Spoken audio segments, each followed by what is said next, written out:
उपमुख्यमंत्री अजित पवार यांनी ससूनमधल्या 31 डिसेंबर रोजी झालेल्या पार्टीवरून डीनचे भर कार्यक्रमात वाभाडे काढले। ससूनमध्ये दारूच्या पार्ट्या कशा काय करतात, दूध प्या, ते भेसळीचं नको असं अजित पवार यांनी जाहीरपणाने बजावलं। एका प्रकरणामुळे ससून किती बदनाम झालं हे बरोबर नाही असंही अजित पवार यांनी म्हटलं।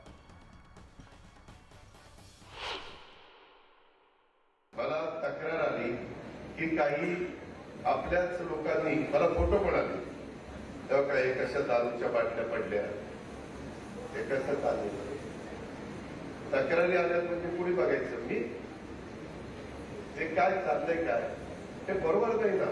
पाठीमागच्याही काळामध्ये एका व्यक्तीमुळं काय आपल्या ससूनचा नावलौकिक वाढला माहिती,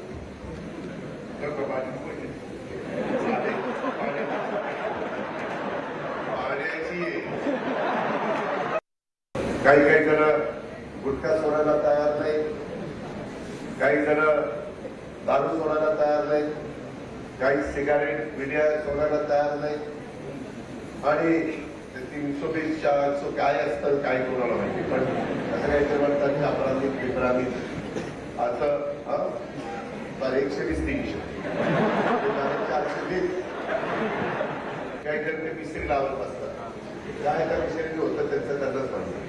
परंतु त्याच्यातनं आज जबड्याला जो काही संस्थांचा धक्का पडतो ते कोण भरून देणार आहे?